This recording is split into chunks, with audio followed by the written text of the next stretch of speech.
Alright, YouTube, it's me, David Harry, your favourite YouTuber and vlogger. Right, what I'm going to do here is just a single take test thing. Now, this is strictly a preliminary microphone test, and I will have kind of like titled it as such. Now, this is going to probably be very interesting to a load of people out there, and I will get into that as I do this test. But also, I'm going to be doing very specific videos, which are not necessarily test videos, but example videos, which I will explain as I go through this test. Now, this is going to be dead boring. It's just one of my preliminary tests. However, like I've just said, for a large number of people out there, this is going to be very interesting when I get round to doing the proper videos.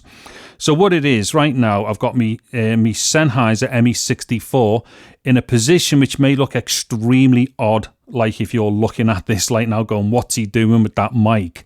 What it is, this position here is my best position for this microphone for doing my off-camera VO. So basically, any of my voiceover stuff always gets recorded in this position here with the microphone pointing straight down and me literally 90 degrees to the cardioid axis. So whilst that might sound like a weird thing to do, this is one of those things that I always say to people, you should always test multiple positions with various microphones.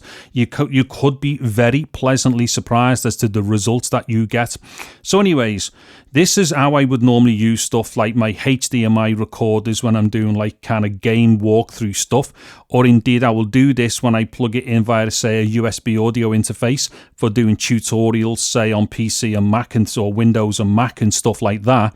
And also I will use it as a VO recording setup with me Sony FDR AX100, which is what I'm on right now. So even in those occasions where I don't need me picture recording, if it's just conveniently set up, I will use my AX100 as the audio recorder because, of course, using XAVC with these types of cameras uses uncompressed PCM audio as well. So the audio recording is really good. Anyways, that's like the basic setup as to why I would normally use this for VO, whatever, blah, blah, convenience, and it's just super simple to use with the camera.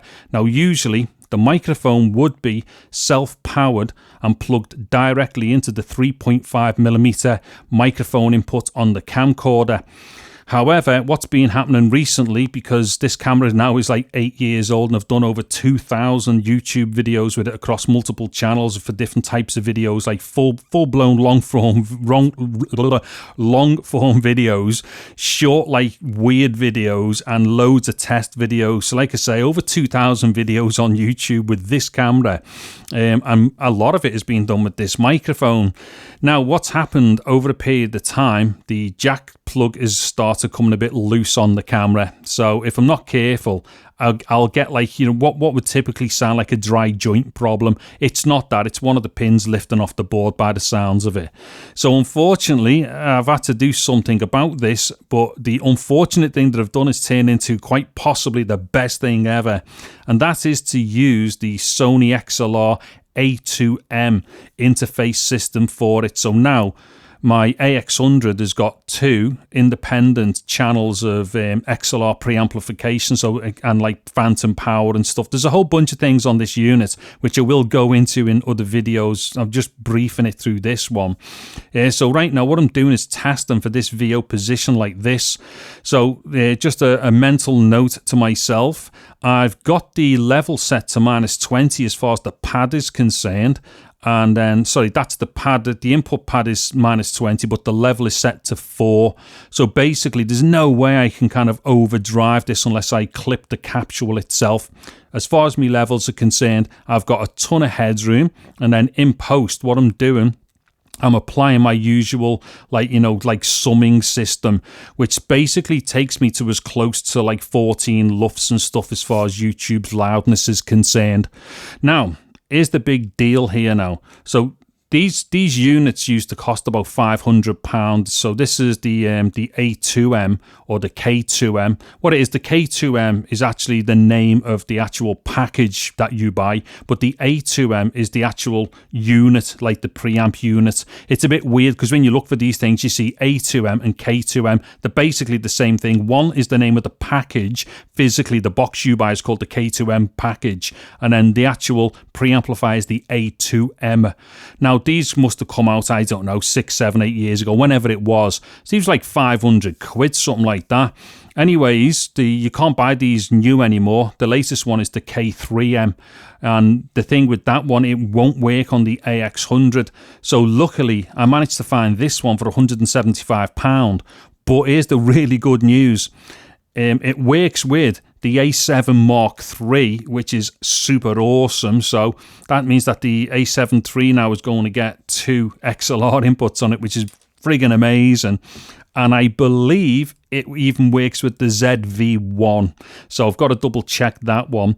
Anyway, what I'm going to do, I'm going to have 2 or 3 videos coming up very specifically about using this preamplifier with what I'm using it for right now, which is the AX100. Then I'll do another one dedicated to the A7 III with this preamplifier. And then on top of that, I'm fairly positive it works with the ZV-1. So I'm going to do another one with the ZV-1 as well. They're basically all going to be the same type of video. But of course, somebody looking for like the K2M, A2M with an A7 III, they're not going to be searching for that for the ZV-1. So I'll do them as separate videos. And I'll probably do 3 things with it. This microphone, although not in this position, because this position was really just for me to get a gauge for VO. So I'll have this in my usual boom position from the side or over the top, from the side masked out against the wall or from the top. I'll also do my 7B here. And the amazing news here is just putting a FET head on the back end of the 7B and plugging it straight into the camera is friggin' awesome. And then what I will do, I will choose any number of large diaphragm condensers. So I've got one here which I've still yet to review properly. This is by Mayono. Crazy name. Not really a household professional microphone name. Microphone sounds absolutely awesome. It's brilliant.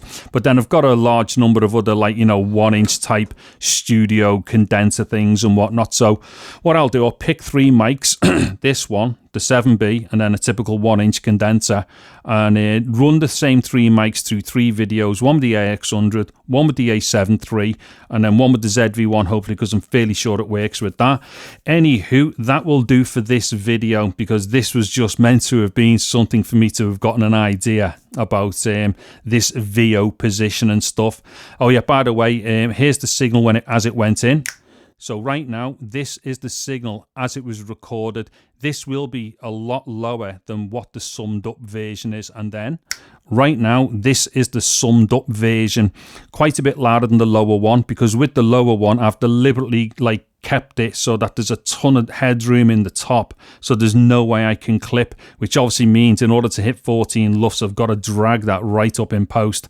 Now what I'm going to do is just lean out a bit, and then let's listen to what the low noise is like on this, because it's non-existent basically. Here we go.